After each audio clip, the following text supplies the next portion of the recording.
সংসার জীবনটা এরকম, যতই আপনি কাজ না করতে চাইবেন ততই এসে আপনার ঘাড়ে আরো কাজ এসে পড়বে। বিশেষ করে আপনি যখন অসুস্থ হবেন দেখবেন তখন আপনার ঘরের কাজ আরো বেশি বেড়ে যাবে। তো হ্যালো এভরিওয়ান, আসসালামু আলাইকুম, welcome back to my new ব্লগে। আশা করছি সবাই ভালো আছেন। আলহামদুলিল্লাহ আমিও মোটামুটি আছি। আর ভালো না থাকলেও কিন্তু সংসার কাজ সবকিছুই করতে হয়। আর যখনই দেখবেন শরীর ভালো লাগে না তখন বেশি বেশি আরো বেশি কাজ করতে হয়। তো যাই হোক, এখানে হচ্ছে আমি কিচেন রুমের দেয়াল সব কিছু ক্লিন করতেছি। আসলে আজকে 4-5 দিন ধরে আমার কিচেন রুমের যে তাকের কাজ চলছিল, তো আজকে হচ্ছে ফাইনালি টাইজের কাজ শেষ করেছে। তো মোটামুটি কাজ শেষ। তো আজকে পুরো ঘর হচ্ছে এখন ক্লিন করব। তো এখন প্রায় রাতের 9টা পাশাপাশি বেজে গিয়েছে, সরি 9টার কাছাকাছি বেজে গিয়েছে। তো এখানে হচ্ছে আমি কিছু পিঠা বানিয়ে নিচ্ছি যাতে সকালে উঠেই খেতে পারি।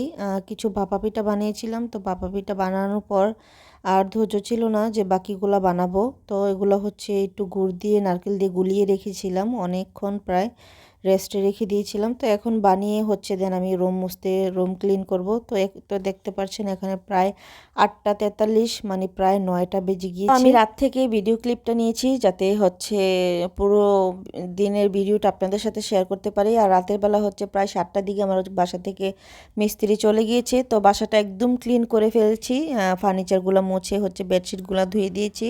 তো রাতের বেলায় হচ্ছে ঝাড়া মোছার কাজ সব কিছু শেষ করেছি। আর সকালে উঠে হচ্ছে তো দেখতে পাচ্ছেন খোলাজা পিঠা বানালাম, নাস্তা করলাম। আর আজকে সারাদিনের রান্নার ভিডিও আর নাই দেখালাম। আজকে সারাদিন মূলত রান্না করি নাই, কি জানি খেয়েছি তাও মনে নেই।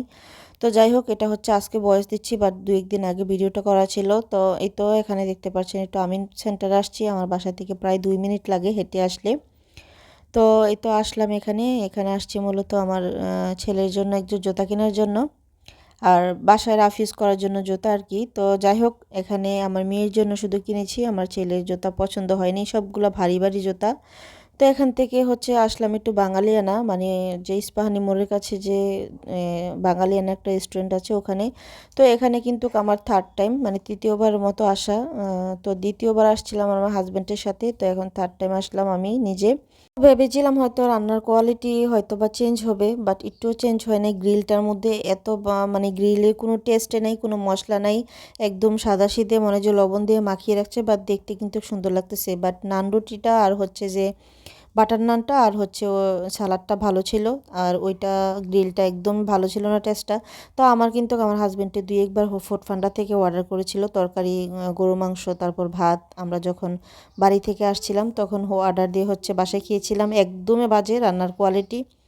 তো যাই হোক, এখানে আসার পথে হচ্ছে ডিম এনেছিলাম। তো ডিম নিয়েছে 230 টাকা। আর দামটা বলার কারণ হচ্ছে অনেক গৃহিণীরাই আছে যাতে একটু কিছু শিখতে পারে। আমরা কিন্তু ভিডিও মেক করার সময় কিছু ইনফরমেশন ভিডিওতে রাখলে অনেকেরই সুবিধা হয় বাজারে গেলে কিনতে, সেই জন্য বলা আর কি। আর এই তো দেখতে পাচ্ছেন একটু গণি দেখছিলাম সব ঠিকঠাক আছে নাকি। আর জুতোগুলো দেখতে পাচ্ছেন একদমই লাইট ওয়েট, মানে একদমই হালকা, সেই জন্য নিয়েছি। ভারী জুতা কিন্তু পায়ের জন্য খুব একটা ভালো না। তো এই জুতোগুলো নিয়েছে 300 টাকা। তো এই তো আর কিছু খাবার ছিল, পার্সেল করে নিয়ে আসছি। আমার ছেলেও খায়নি, আমার মেয়েও গ্রিলটা খায়নি, নিয়ে আসছি। আর এখানে বড়ি আনছিলাম। তো আমি এখানে মূলত 250 গ্রাম বড়ি এনেছিলাম। আর 250 গ্রাম বড়ি মনে হয় 75 টাকা নিয়েছিল, মেবি এরকমই। আর এই তো সন্ধে হয়েছে, তো আমার ছেলেকে নিয়ে একটু পড়তে বসলাম, আমার মেয়েকে বসালাম যে তোমার ভাইকে একটু পড়ো, আম্মু একটু নারকেল গোড়া করিয়ে নিচ্ছি। তো 2টা নারকেলও নিয়ে আসছিলাম। তো নারকেল মূলত আমার কোনো সময় ভালো পড়ে না, আজকের নারকেলগুলো খুব ভালো পড়েছে। তো একদম হচ্ছে কুড়িয়ে ডিপ ফ্রিজে সংরক্ষণ করে রেখে দিব। তো এখন যেহেতু শীতকাল, পিঠাপুলির মাস, সবসময় পিঠা খাওয়া হয়, সেই জন্য রেখে দিয়েছি যাতে ঝট করে একটু পিঠা বানালেই যাতে পিঠার মধ্যে দিয়ে দিতে পারি। তো আমার মতো এভাবে কে কে নারকেল সংরক্ষণ করেন ফ্রিজে আমাকে অবশ্যই কমেন্ট করে রাখবেন, বলবেন আর কি। তো এই তো এখন হচ্ছে একটা কন্টেনারে করে রেখে দিচ্ছি। আর এভাবে নারকেল কুড়িয়ে রাখলে খুব মানে সুবিধা হয় আর কি।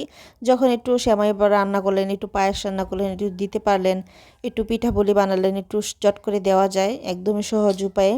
তো সেই জন্য মাঝে মাঝে কষ্ট হলেও একবারে কুড়িয়ে এভাবে ডিপ ফ্রিজে রেখে দিবেন। আর বাসায় আস্ত নারকেল আনলে কিন্তু নষ্ট হয়ে যায়, সেজন্য আমি এভাবে সংরক্ষণ করি। তো যাই হোক, আজকের মতো ভিডিও এতটুকু। আল্লাহ।